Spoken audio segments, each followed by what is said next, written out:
Pila ka driver sang jeep sa Bacol City naguntat biyahe kag nagprotesta kontra mahal nga presyo sang gatong. Yaring balita nga itong gintutugan. Bisa nagatagi ti ang init, wala sang mahimo ang amang si John kundi abahon ang anak pakadto sa paradahan sang jeep. Ini bangod wala sila sa masakyan nga nagalabay nga jeep. Init na daan. Huwag ka pasakyan, dugay pa. Maluhay man ta sila. Aman. Sige, kapangayawat man sila, maaga sila na. Nalay tamaan na ang grade 12 student nga si Pauline. Ilisipon lang ang jeep, kag damo-damo pasahero gakat. Subong adlaw, kapini sa kalibo ka mga PUJ driver sa Bacol City ang wala nagbiyahe. Isa diri si Boy, nga pisar 12 oras na kuno ang biyahe. Yara lang sa 300 pesos ang ginansya nga mapauli para sa pamilya. Pagsaka gitsang presyo sang gatong, amo na patyagan subong sir gutong naginya. Dapat tani, pan man sa aton nga pangulo nga balik tani sa 50. Padayon nga magagira dito sa Middle East.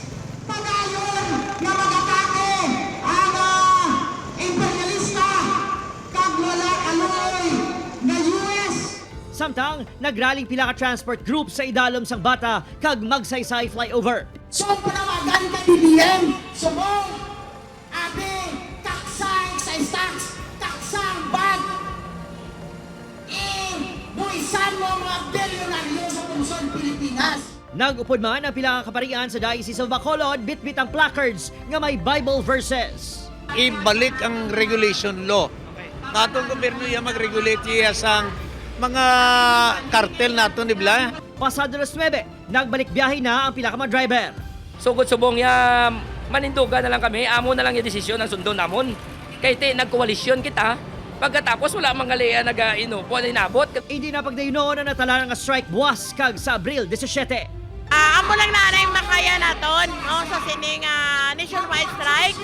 Pero hindi niya ang katapusan na may masunod pa kita nga mga buluhaton. Obo Kiril Gasilio, Adrian Bretos. 1 Western Visayas.